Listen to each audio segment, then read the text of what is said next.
I would like to welcome Mr. Owen Bonnici, Minister of Justice, Culture and Local Government of Malta, to address us.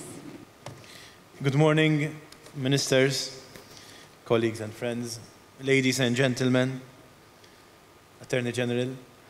It's really a pleasure for me to be here this morning, and I really would like to thank you for the invitation to this 6th Global Forum. And I would like to express my appreciation for your wonderful hospitality. Thank you so much. Online hateful speech, a morphed form of cyberbullying, is becoming more and more a reality with each day that passes.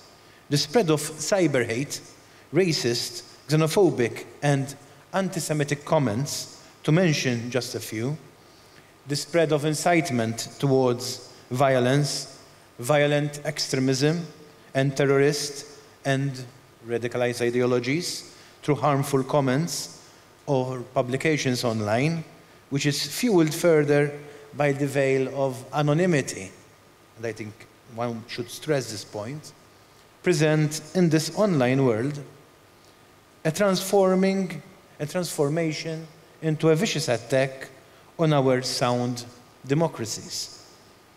I echo my colleagues' comments here and unite myself with them in expressing concern in this ever-growing reality. This is such an important reality that during our presidency of the Council of the European Union last year, we had also organized a conference at the time, and we had called it How to Support Civil Society in Delivering Effective Positive Narrative Against Hate Speech Online. This is our view. First of all, freedom of speech and expression is an essential building block of our societies, especially in the digital age which we live in, and freedom of speech must be safeguarded at all costs and at all times. Having said that, the old maxim of my liberty ends where yours begins is very relevant.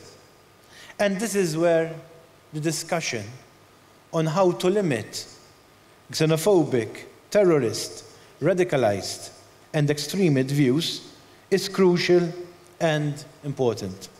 The internet has caused a cultural revolution, and publication of comments is easier than ever before. So we are fully committed to promote actions intended to reduce the dissemination of illegal hate speech and the incitement and the promotion of violence and terrorism. We are also fully committed to what I augur to be a common goal, that of creating a safe and online environment.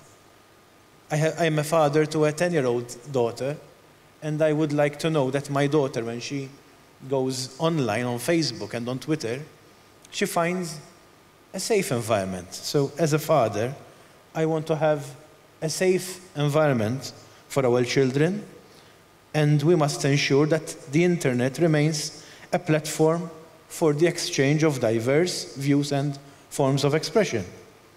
But at the same time, and this is where I would like to push forward this idea, we need to develop what we call a positive, effective counter-narratives against racist and xenophobic comments online.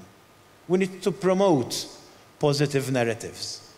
The bad has to be combated by promoting good narratives. And good narratives challenge extremist ideologies and effectively compromises and deconstructs racist and xenophobic comments. So, in our view, it is important to have legislation against online hate speech.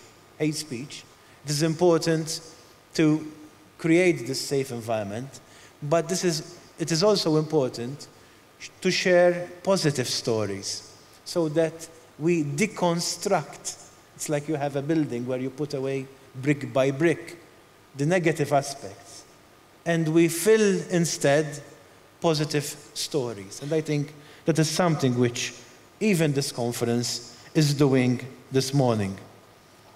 At home, we are engaged on a wide-ranging reform on media law. So we are making media law more liberal, more progressive. We are, for instance, eliminating criminal sanctions for journalists who do their work and do their work in a fair and faithful manner. So we are going in the step of more liberalization for the press and more freedom for the press in Malta. However, we did this in the context of another law where we have strengthened and enhanced criminal laws against hate speech, because they do not go against each other. Freedom of speech and criminalization of hate speech do not go against one another.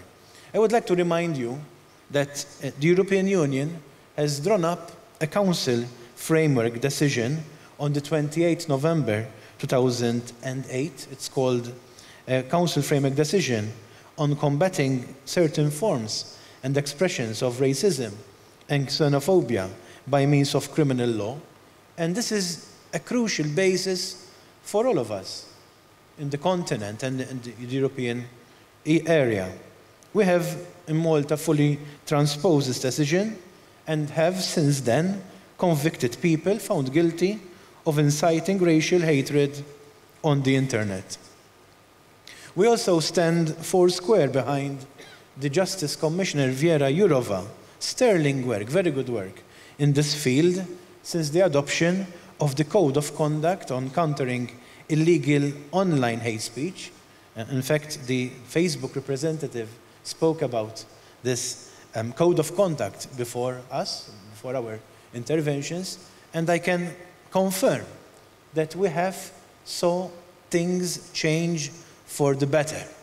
Whether that is enough, that's another question, but we definitely saw things change for the better, and I believe Facebook is a leading organization which can offer example to others on how to tackle online hate speech. And so I would like to thank Facebook and other organizations, social media organizations, and I would like to urge those organizations which have not invested as much as they should have to follow suit.